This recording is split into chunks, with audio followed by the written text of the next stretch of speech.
Alright, this video is to show you how to do a riffle sample for the RiverWatch program. A riffle habitat is where the water ripples over the rocks. As you can see right here, the water is churning and the surface is not smooth. You can see that ripple in it.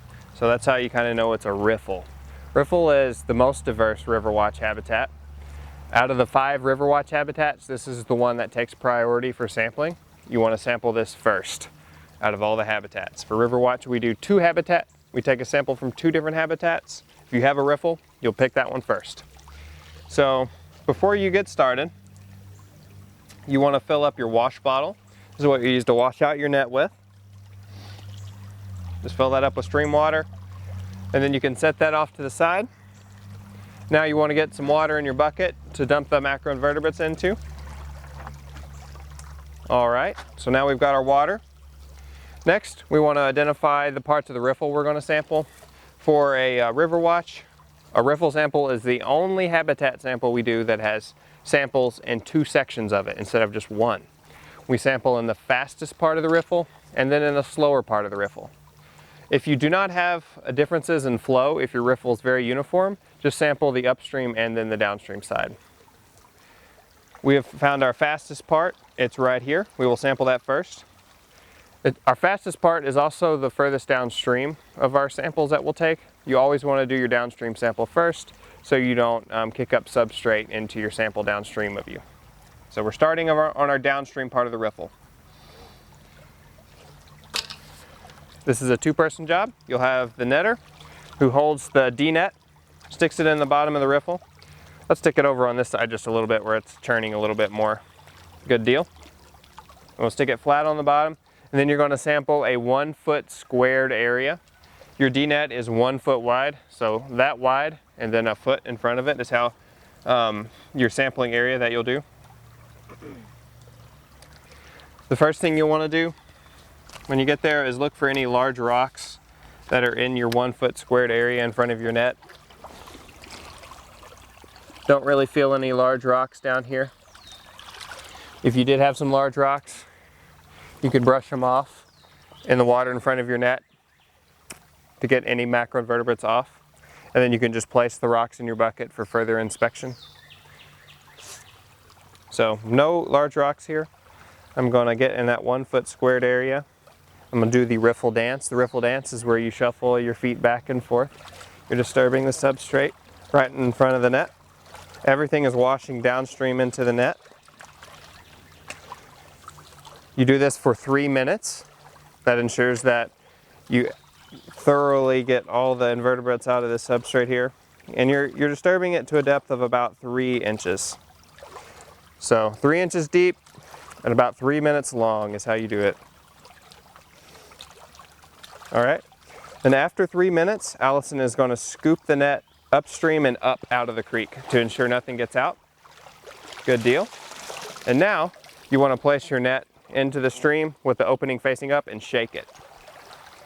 That'll get all the fine sediment out of your net. It's just less stuff to go through when you're looking for your bugs later.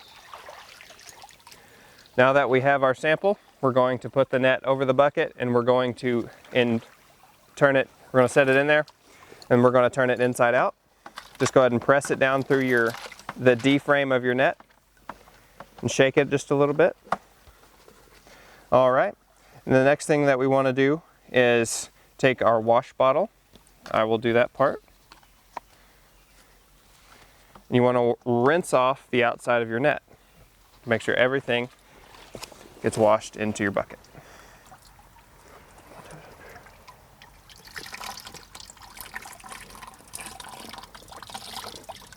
Then you can fill it up a couple more times to make sure every part's rinsed.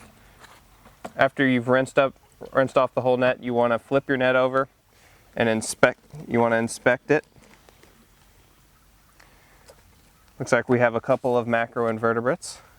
Allison, would you grab a forceps off the tray on the table? Mm-hmm. You want to grab these macroinvertebrates with forceps from your RiverWatch kit.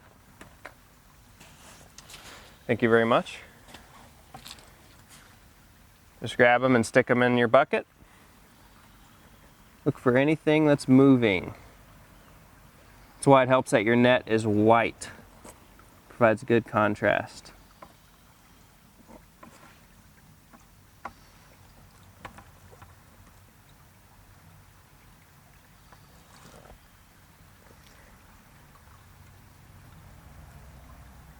Okay, I don't really see anything else moving right now.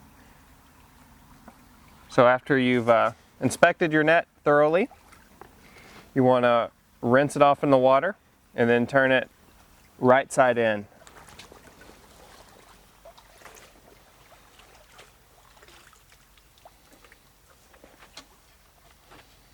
Now you are ready to do the second part of your riffle sample. This video is to show you how to do your riffle sample. We've already done the first part of our riffle sample in part 1 of this video. Now we are going to do our second part where we sample the slower part of the riffle. We already have water in our bucket from when we sampled the faster part of the riffle. Now we are going to get ready and catch these invertebrates on this side of the riffle. Allison is going to fill up our wash bottle to wash off our net when we catch them. We already have water in our bucket. So now Allison's going to come over here and plant the net on the bottom of the stream. All right, we're in the slower velocity, and we're doing the slower velocity was upstream, so we're doing that second. Now I'm going to step in here. I'm going to inspect it for any large rocks in a 1 foot squared area in front of the net. Doesn't look like there's any large rocks. Everything's kind of cobble size and smaller. So I'm just going to start doing the riffle dance right in front of the net. If there were large rocks, you would brush them off with your hands and then right in front of the net, and then set those rocks into your bucket. Now I'm going to do the riffle dance. I want to disturb this riffle sediment until it gets into the net. Anything in it, all the invertebrates can wash into the net. You're finishing up the riffle dance here. We're disturbing that sediment in a 1 foot squared area. After you do that for 3 minutes, Allison's going to scoop the net forward and up, keep anything from escaping from the net.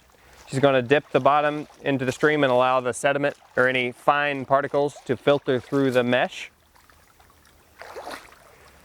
Now she's going to dump it in the bucket, turning the net inside out as she does it. And she's going to shake it a little bit. Now we're going to use our wash bottle that's included in the RiverWatch kit to rinse off the outside of our net. You can do this you can fill that up and wash it off as many times as it takes. Now we're going to inspect the outside of the net for any movement or any invertebrates that we can find. Look closely, these guys can hide themselves pretty well.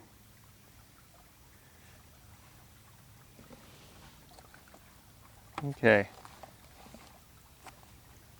Looks like we've got them all washed off pretty good. Now Allison's going to rinse the net off in the stream a little bit and then turn it right side in.